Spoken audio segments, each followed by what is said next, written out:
হচ্ছে কলাতলি। কলাতলির সামনে এখন দেখাচ্ছে সুন্দর করে সাগর, সামনে সাগর। আর হচ্ছে কলাতলি ডলফিন মোড়। ডলফিন মোড়ে অনেক বড় একটা শার্ক আছে। ডলফিন কুত্তাও দেখা যায় না। এটা কেমন ডলফিন দিছে আমি জানি না, হয়তো বা যে এটা এটা করতেছিল সে হয়তো বা ডলফিন আর শার্ক চিনে না। উফ, এখন প্রচুর টুরিস্ট থাকাতে কক্সবাজার শহরটা অনেক ব্যস্ত।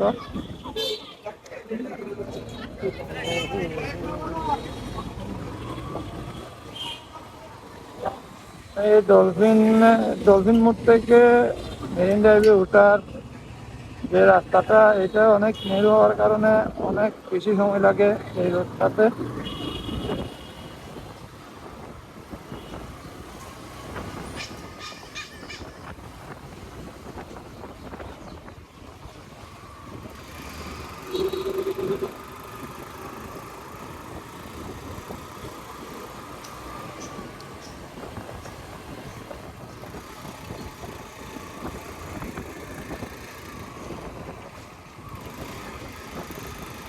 এখানে এরকম অবস্থা সবসময় একদম সকালে থাকে না, তারপরে থেকে প্রায় সময় থাকে এরকম রাস্তা।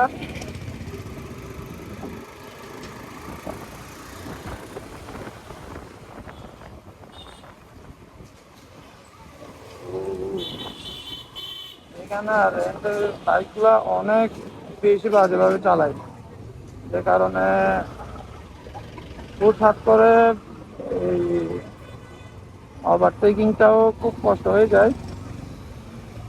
তারপরে আমি অনেক দেখে শুনে চালাই, সেহেতু আল্লাহ রহমতে এইখানে আমার কোনো তেমন একটা ঝামেলা হয় নাই। আল্লাহ রহমতে দোয়া করি যেন না হয়।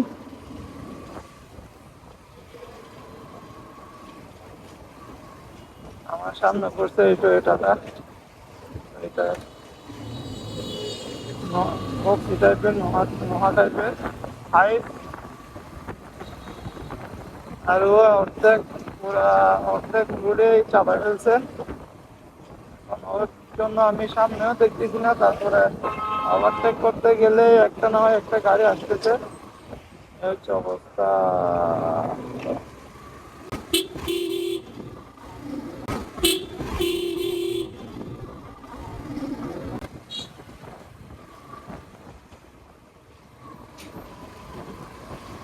দেখছেন অবস্থা। আমি আজকে একটুর জন্য চাইছিলাম কট,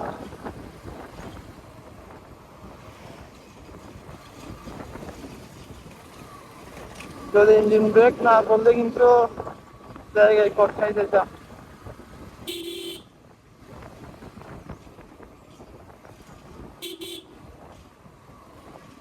এখানে কেমনে ওভারটেক করবে,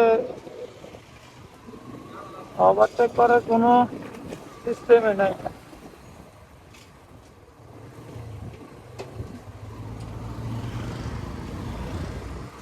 ডান সাইডে আসলে ওর সামনে কি আছে কিছু দেখা যায় না। পিছনে সোজাসুজি থাকলে ঠিক আছে, তখন একটু দেখা যায়।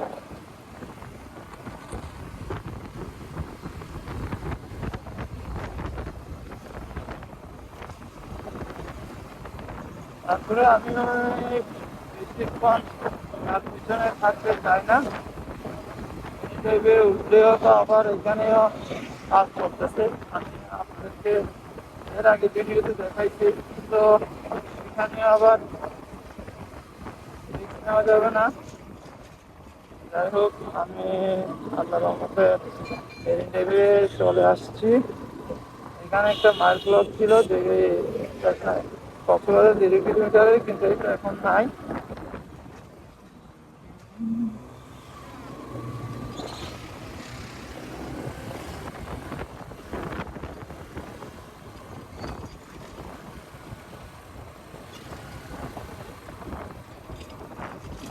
হু হু হু হু হু হু।